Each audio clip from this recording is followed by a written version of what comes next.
2시간 전에 마감한 트레이더가 생생하게 전하는 글로벌 마켓 리뷰 델타원입니다. 오늘은 시황 이야기를 하기에 앞서 사과의 말씀을 드리고자 합니다. 나스닥 숏에 대한 베팅은 잘못된 것이었고 저 혼자 손해보면 되는 것을 다른 분들에게 잘못된 방향성을 이야기해서 좋지 않은 영향을 미치게 되었는 바 사과드립니다. 수요일부터 나스닥 선물 매도분 일부를 손절하고 또 일부는 해지를 해서 방향성 위험을 어느 정도는 줄였는데, 제가 멤버십 대상으로만 게시판에 이야기를 해서 영상만 보신 분들은 알 수 없어서 답답해 하셨을 것 같아요. 근데 저는 영상을 파는 크리에이터가 아니라 내 돈 걸고 트레이딩을 하는 입장이죠. 그래서 답답한 거고 또 괴로운 것은 매한가지입니다. 사실 깨먹는 것이야 뭐 늘 있는 일이니까 그럴 수 있다지만 시장 판단에 대한 근거가 틀렸음을 인정해야 되는 것이 더 괴롭습니다. 여하튼 복귀 차원에서라도 시장 어떻게 보고 있는지 또 무엇을 잘못 판단하는지에 대해서 이야기를 해보겠습니다. 먼저 아시아 세션 갑니다. 우리 증시는 선물이 거의 3포인트 가까이 갭 상승 출발을 했는데, 만기주에 월요일 하루 쉬고 화, 수, 목, 사흘간 선물을 10포인트 넘게 당기면서 콜옵션 대환장 파티가 일어났죠.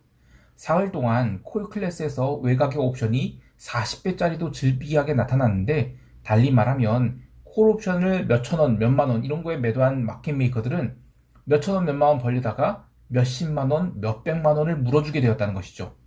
이러한 상승을 유도한 투자 주체는 외국인이었는데요. 오늘 외국인들이 현물은 마감 동시효과에만 샀을 뿐 장중에는 거의 매매를 하지 않았어요. 그런데 선물은 무려 1조 3천억 가까이 매수를 했죠. 하지만 선물 매수 패턴도 아니 이건 너무하잖아 라는 생각이 들 정도의 매수를 했어요. 무슨 얘기냐면 마켓메이커의 역할을 하는 금융투자와 타협을 봤다는 것입니다. 데이터를 다루시는 분들은 오늘 외국인들이 선물을 1조 3천억 샀다라고 하면 규모 자체로도 이건 특이점이죠. 그러면 지수가 엄청나게 상승한 날로 기록될 수 있는데, 시가 갭상승만 크게 날렸을 뿐 장중 흐름은 아주 지루할 정도로 조용했어요. 개장 후 1시간 30분 동안, 그러니까 홍콩 세션 개장 때까지만 해도 벌써 8,500억 넘게 선형적인 선물 매수를 했다. 그러면 지수가 폭등을 해도 모자랍니다. 그런데 일부러 속도 조절을 하면서 정신없이 콜옵션을 이익 실현했어요. 그러니까 오늘이 선물 매수는 월요일까지 모아놓은 이 콜옵션 롱감마 베팅을 극대화하기 위한 선물 매수인과 동시에 시장 레벨업을 준비하는 초석을 놓은 것이다. 이렇게 볼 수 있겠어요. 그래서 외국인들이 선물 매수를 많이 했어도 지수의 장중 상승의 흐름이 없었다. 그러면 이런 식으로 외국인이 옵션 매매 동향을 점검해 봐야 되는데요. 그래야만 데이터셋이 오류를 해결할 수 있어요. 여하튼 오늘은 기관들이 콜옵션 매도분을 손절하면서 풋옵션을 무려 9만 계약 가까이 때렸는데, 그러면서 델타 해지를 하나 정신이 없었던 하루였어요. 저는 7월물 시작과 함께 선물 매도 해지를 했죠. 근데 이게 다시 제자리로 오게 됐습니다.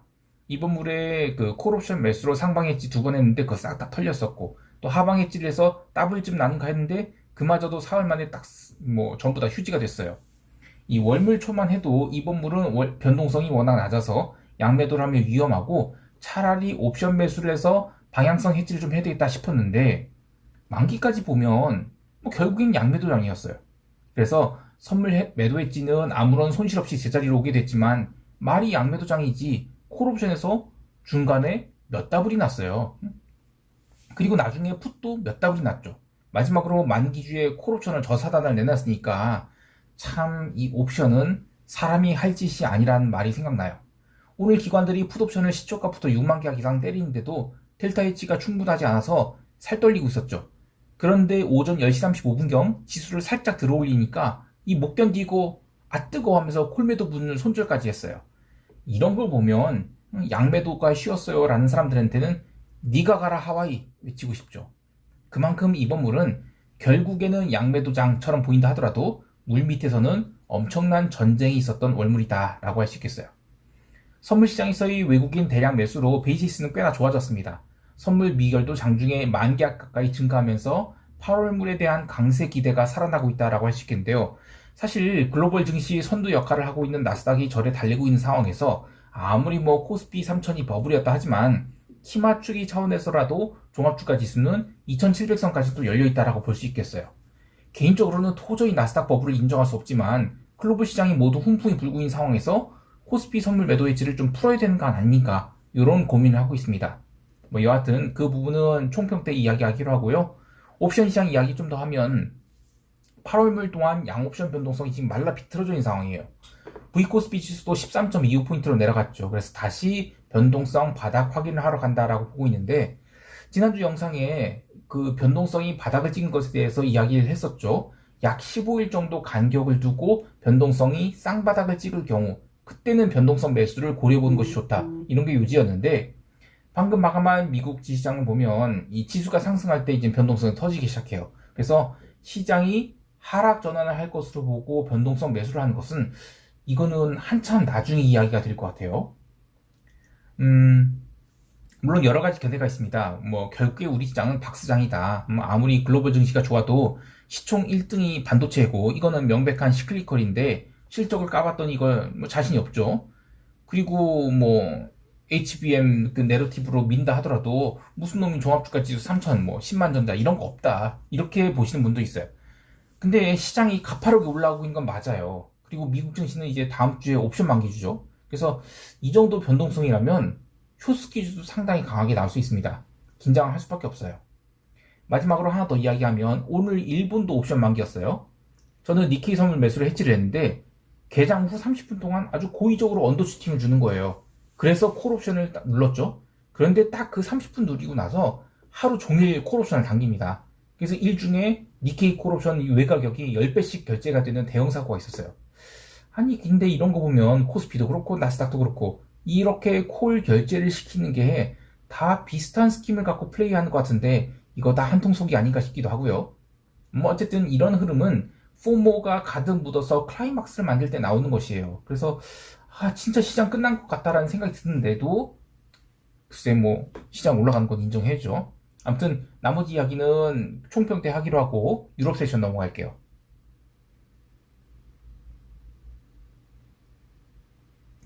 유럽 증시는 오늘도 작은 상승을 이어갔습니다. 뭐 지표 때문에 오른 거 이런 거 아니고요. 유럽도 그냥 콜감마 폭등시키는 플레이가 나왔어요. 유럽은 다음 주가 옵션 만기주지만 전주에 눌러놨던 게 더 커서 콜옵션이 살아나긴 마찬가지였습니다. 증시만 아니라 채권 시장도 개장과 함께 스트레이트로 오르기 시작했죠. 그래서 장기물 단기물 할 것 없이 계속 매수가 들어와서 종가까지 양봉이 났습니다. 자, 그런데 재밌는 것은 유럽 증시 주봉을 보면 6월부터 아주 사람 환장하게 하는 그런 흐름이 진행 중이에요. 차트를 보면서 설명드릴게요. 요게 이제 6월 유로스탁스 50 그 주봉입니다. 주봉. 처음에 2분기에 그 4,400포인트를 딱 터치를 하고 나서 박스에 갇히기 시작했어요. 근데 이때 매도가 나왔죠. 또 매도가 나왔죠. 근데 이때까지만 해도 매도를 할 때마다 변동성이 다 죽었어요. 그래서 시장이 아직은 빠질 때가 아니다라고 했는데, 자 6월 보면 이 작은 음봉 나오고 그 다음에 양봉으로 감고 또 그걸 또 음봉으로 더 큰 음봉으로 까고 또 양봉으로 감았더니 7월 첫째 주 들어서 2분기 시작하면서 또 음봉으로 세게 깝니다. 그랬더니 이번에는 그 음봉을 또 싹 다 감싸는 그런 양봉이 나왔어요. 야, 이거는 그냥 진짜 이거 너무한 거 아니냐라고 생각되는데, 뭐 주봉으로 이거 무슨 실로폰을 만드는 것 같아요. 점점점 저점도 내려가고 고점은 딱 고정되어 있는데, 자 그런데 다음 주에 만약에 이 위가 열린다라고 하면 이거는 레벨업이 될 수 있는 거예요. 그래서 굉장히 고민입니다. 유럽 세션에서 또 하나 볼 것은 그 ECB 위원들이 좀 더 자신있게 긴축 종료에 대한 기대감을 보이고 있죠. 이탈리아 중앙은행 총재인 비스코 영감은 금리 동결이 멀지 않았다 이런 표현도 해요. ECB가 그동안에는 뭐 아무리 우리는 페드에 독립된 결정을 할 것이다 라고 했지만 미국이 먼저 긴장을 풀면 유럽도 긴장을 풀 수 있죠. 여하튼 ECB도 지금 7월 마지막 주에 있어요. FOMC도 같이 있을 거예요. 그래서 채권이 의미 있는 바닥을 찍었다면 그 전까지는 채권이 굉장히 큰 랠리를 보이고 그 사이에 지수가 레벨업을 하지 않을까 굉장히 고민을 하고 있습니다. 마침 다음 주가 또 만기주라서 유럽도 만기주죠. 그래서 또 레벨업이 나오지 않을까 그런 고민을 하고 있습니다.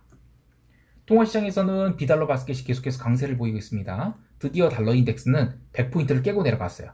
CPI 발표 전에 이미 수렴해 있었던지라 CPI 발표 후에 스탑로스가 동시다발적으로 터지면서 이 사단이 났다라고 보고 있는데요. 근데 단지 비달러 바스켓이 모두 폭등했다라고 하면 그건 그냥 뉴스일 뿐이고, 트레이더는 여기서 어떤 인사이트를 얻을 것인지 고민했대요. 첫 번째는 최근에 가장 강한 통화 흐름을 보여주고 있는 게 영국 파운드화죠. 작년 9월 트러스 사태 이 파운드화가 달러와 페리티가 된다고 난리를 쳤었는데, 그걸 생각하면 파운드화의 초강세는 의미가 있습니다. 하지만 영국 길드 채권은 그때나 지금이나 별반 차이가 없어요. 파운드와의 강세는 영국이 여전히 물가를 못 때려잡고 있으니까 다른 나라들이 뭐 퍼즈니 뭐 피보시니 노래 부를 때 넌 안 돼 라고 해서 강세라고 한다면, 그런 관점에서는 길드 채권이 무지무지하게 싼 것이거나 아니면 파운드화가 여전히 정신 못 차리고 비싸거나 둘 중에 하나일 수 있어요. 근데 저는 사실 파운드는 손대기 싫더라고요. 자, 다시 돌아와서 두 번째는 엔화가 2주 연속 고개를 들고 있어요. 근데 3분기 들어서 미국 국채를 포함한 글로벌 이 국채가 첫째 주에 언더슈팅을 보였었죠. 그때 엔화가 먼저 튀기 시작했어요. 근데 그때 논리는 2분기 마감 때 채권이 강세가 나올 줄 알았는데 채권이 스탑로스가 됐죠. 그러면서 3분기에도 첫째 주에는 채권 스탑로스가 나올 때, 야, 이거 여전히 물가 못 때려잡고 있고 긴축 지속해야 된다, 이런 이야기 했었어요. 그러면서 야, 그럼 일본도 그 일드 커브 컨트롤 손대야지 라는 논리로 엔화 강세가 나타나기 시작했죠. 자, 근데 이번 주에 엔화가 올라간 것은 비달러 바스켓이 함께 올라가면서 엔화 강세가 나타난 거예요. 그러니까 미국 CPI 뚜껑 열어보니까 이제 그 미국은 퍼스든 피봇이든 해도 될 것 같다, 이러면 일본은 YCC 손 안 대도 되잖아, 이런 결론이 나올 수 있죠. 그러면 지금 엔화는 정신 못 차리고 있는 거예요. 그래서 매도를 해야 된다고 생각해요. 물론 이 모든 것이 Y는 FX식의 단순한 논리로 해석될 수 있는 건 아니죠. 이번에 달러 인덱스가 스탑로스가 나오면서 지금 상당히 많은 통화상들의 의미 있는 전환이 나오고 있어요. 그래서 지표나 논리가 잘못 해석될 수 있지만 올해 이 전체의 트렌드가 무엇이었는가를 생각해보면 해당 방향으로는 포지션을 잡을 수 있다는 면에서, 즉 엔화의 매도 포지션, 요거는 유효하다고 보기 때문에 이런 두 가지 이야기를 해본 거예요. 채권 시장도 어쩌면 굉장히 의미 있는 바닥을 친 것일 수 있을 것 같아요. 6월 마지막 주부터 해서 언더슈팅이 확실하게 나온 것으로 보는데요. 채권 시장이 참여자들도 심리가 좀 빠르게 전환되고 있는 것 같아요. 그래서 채권 매수 포지션은 하반기에 상당히 큰 트렌드가 형성될 수 있을 것 같아요. 상품 시장에서도 구리가 강력한 상승하면서 추세 전환이 신호를 보여줬는데, 아시아 증시 강세도 그렇고 이 원자재가 YTD로는 지금 수익률이 형편없거든요. 그런데 달러가 의미 있는 약세 전환이 된다, 이게 원자재의 상승 불소시켜 역할을 할 수 있을 것 같아요. 자, 그런데 원자재가 강세가 된다 그러면 인플레이션 이야기가 또다시 나오겠죠? 그러면 이것도 또 다른 형태의 스파이럴이 되는 건 아닌가 싶습니다. 기름도 기술적인 상승을 했어요. 뉴스플로로는 리비아의 샤라라 유전이 가동 중단을 했다고 해서 기름값이 올랐다라고 하는데, 저는 그보다는 전일에 그 브렌트 기름이 80달러 안착을 했었죠. 근데 미국 세션 초반에 쇼커버 딱 나오고 나서 다시 80달러까지 밀린 듯 했어요. 그런데 기름 현물 마감 때까지 기름이 더 이상 빠지지 않았죠. 그러니까 이 쇼친 애들이 이거 주봉 위쪽 열렸구나 라고 판단을 하면서 숏커버를 해서 현물 마감까지 그 텍사스 기름이 77달러 넘어서 버립니다. 그래서 이거는 그냥 기술적인 상승이라고 봐요. 근데 기름이 5월과 6월에 여러 차례 60달러 선 깨려고 시도했었죠. 근데 모든 시도가 무의로 돌아갔단 말이에요. 그렇다고 해서 그 아래서 SPR, 그러니까 전략 비축이 매입이 있었냐? 없었어요. 그래서 이거 만약에 그냥 기름이 70달러 넘기고 그렇게 올라간다 그러면 굉장히 고민이 됩니다. 이번 주야 그렇다 쳐도 다음 주에 기간 조정 견디고, 특히 이제 다음 주 같은 경우에는 이제 그 기름 옵션 만기거든요. 그래서 기간 조정 견디고 7월 마지막 주에 여하튼 이유로든 강한 상승이 나왔다. 그래서 텍사스 기름이 80달러를 재차 트라이 한다. 그러면 이거 CPI가 꺾였다는 논리가 살아있을 수 있을까요?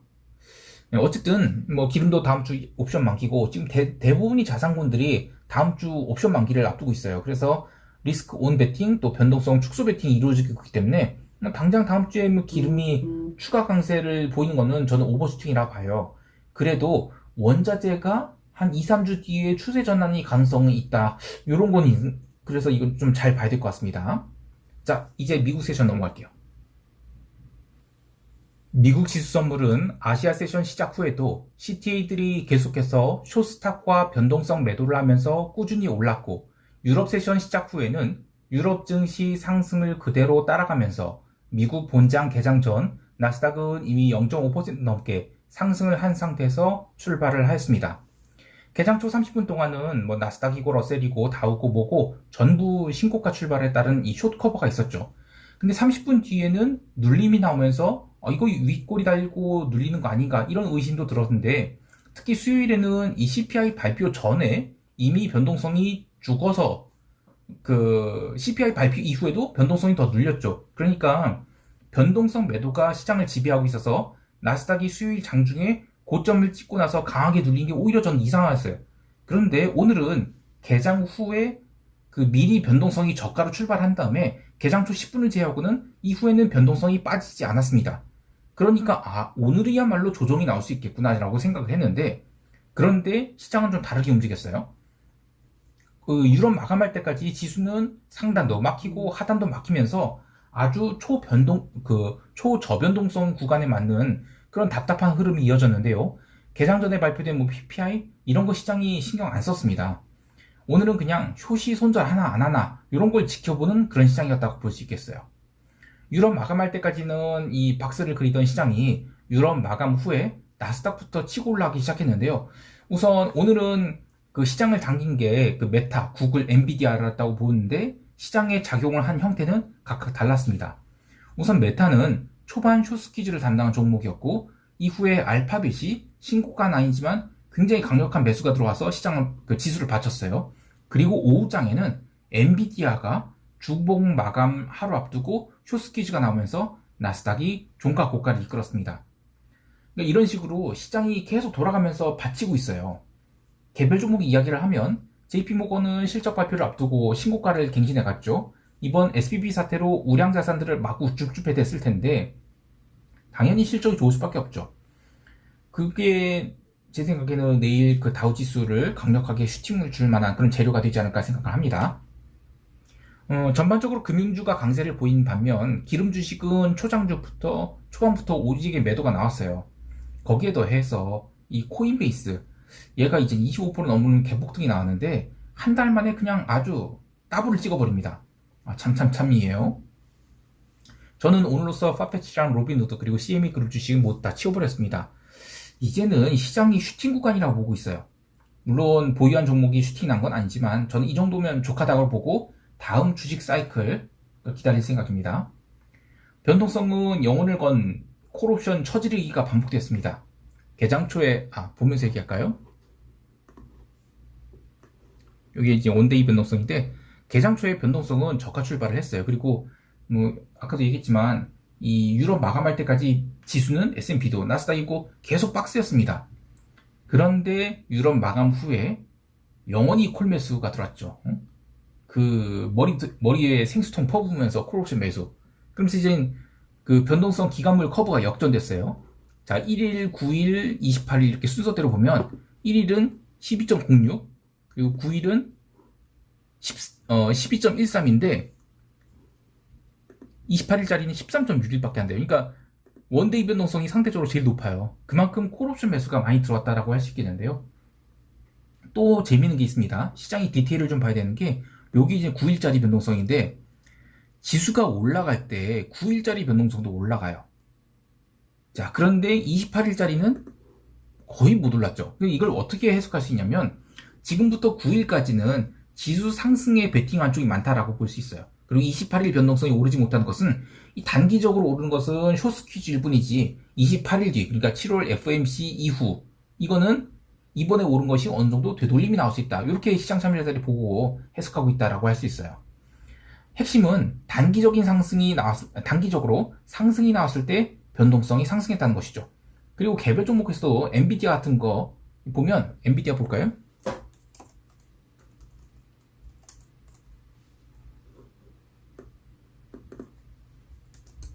요거를 이제 1분으로 보면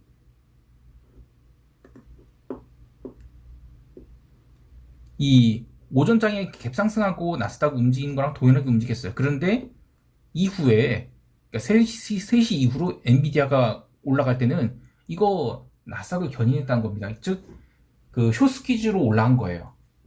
저는 그래서 눈물을 머금고 나스닥 매도 7개 중 또 2개를 손절을 했습니다. 아, 그러면 왜 나머지 5개는 갖고 가냐? 자를 거면 다 자르지. 이렇게 말씀하시는 분도 있을 것 같아요. 저는 니케이 선물 매수로 어느 정도 델타 해지를 한 상태고, 그리고 지수가 지금 오르는 것은 도저히 따라갈 건 아니라고 봐요. 그래서 내가 견딜 수 있는 수량만큼은 남겨놓은 거예요. 물론 여기서 다른 투자자처럼 S&P에 코를 쳐지른다든지 이런 건 정말 못하겠고요. 그냥 이 구간은 사실상 저에게는 금단위 영역이라고 보고 있어요.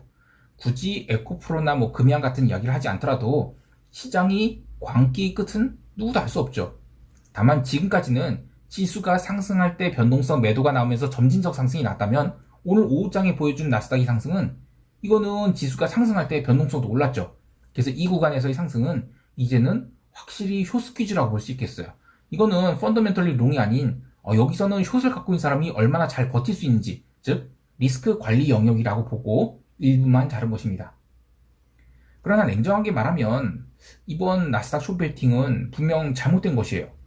제가 숏을 잡은 게 만기가 지난 그 올해 6월물로 12,000포인트 좀 넘어서일 때부터 잡았거든요. 근데 그걸 14,000포인트 봐서 손절을 했어요. 그리고 9월물로 다시 15,000포인트대에서 잡기 시작했죠. 근데 평단이 15,120이었어요. 그래서 지난주까지만 해도 이익권에서 움직였었죠. 그런데 해외 시장 고려하면 저는 충분히 하락이 나올 수 있다고 봤는데, 아까 제가 유럽 시장 어떻게 움직인지 보여드렸죠. 이런 식으로 움직였죠. 그래서 지난주까지만 해도 이게 눌림이 나와서 요 정도까지는 눌림이 나올 수 있다고 봤는데, 이걸 또 이번 주에 또 당긴 거예요. 그래서 지금은 시장이 도통 앞이 보이지 않아요. 주봉상 양음양이 계속 번갈아 나오고 있고 또 점점 확대되고 있는 게 유럽 시장이다. 그러면 미국은 그냥 묻지 말고 매수가 들어오고 있죠.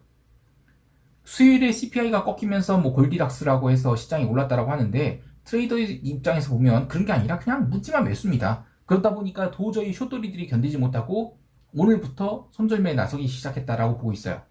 6월물 선물 만기 때 오버슈팅을 준 이후 지수가 기간 조정을 주면서 밀릴 거라 봤는데, CPI는 아무리 봐도 핑계라 보고 다른 각도에서 보면 미국이 달러 약세를 용인하면서 함께 나스닥이 버블도 용인한 게 아닌가, 이런 생각이 듭니다. 이거 약간 음모론이긴 한데, 어쨌든 지금 이 상승 각도로 보면 나스닥은 16,000포인트 전고점이 아니라 20,000포인트 갈 각도예요. 여하튼 제가 도저히 받아들이지 못하겠다 하더라도 늘 시장이 오른 겁니다. 그래서 이번 주는 일단 하락 전환은 글렀죠. 다음 주에는 미국이 옵션 만기라서 이 정도로 낮은 변동성 하에서는 오히려 지수가 추가 상승할 때 변동성이 터질 것 같아요. 그래서 다음 주도 일단은 시장 하락은 없다라고 볼 수 있겠어요. 자, 그러면 결국에 FOMC 때가 관건이라는 것인데, 그때쯤이면 변동성도 충분히 다이어트 되었을 것 같거든요. 그래서 그건 그때 가서 생각해 보기로 하고, 지금은 일부 손절을 하고 나머지는 해지를 해서 포지션을 뭉개는 수밖에 없다 라고 해서 결정한 것입니다. 이제 시장 총평하면서 대응 전략 이야기할게요.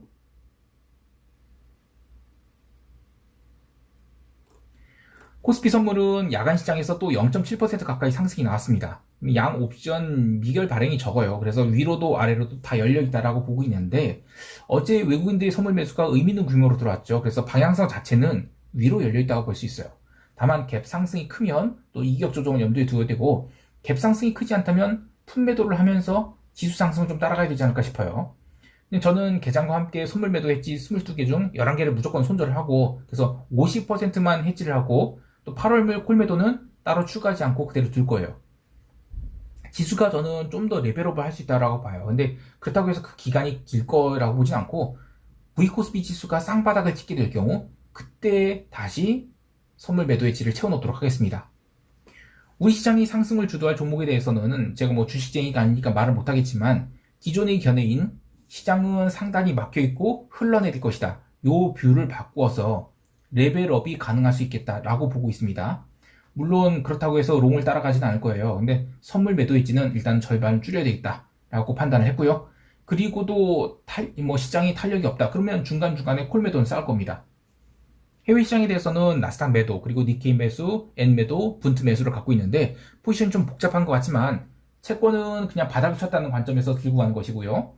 해외 시장이 계속 리스크 온으로 움직인다. 그러면 옵션 만기 때문에 과하게 눌렸던 니케이가 크게 오를 것으로 보고 들어갔는데 엔화가 상당히 스트레스를 주네요. 고민입니다. 하지만 니케이를 워낙 저가에 샀는 데다가 나머지 포지션이 손실은 신경 쓸 정도가 아니고 또 분트는 이익이 굉장히 크죠. 그래서 이번 주에는 더 이상 포지션 늘리지 않고 과연 얼마나 슈팅이 나올지, 그리고 토요일 새벽에 발표된 COT 리포트에서는 과연 손절이 나올 것인지 요걸 확인하고 움직이도록 하겠습니다.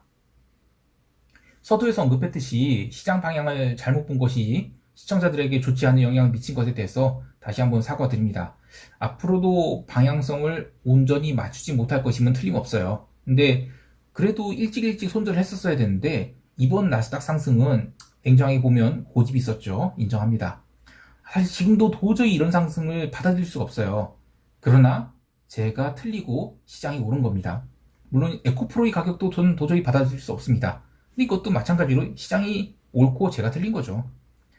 시장을 겸손하게 보면서 저에게 주어진 기회가 올 때까지 소극적으로 트레이딩을 하도록 하겠습니다. 어려운 시장 모두들 잘 대응하실 수 있길 바라고요. 이상 델타원이었습니다. 감사합니다.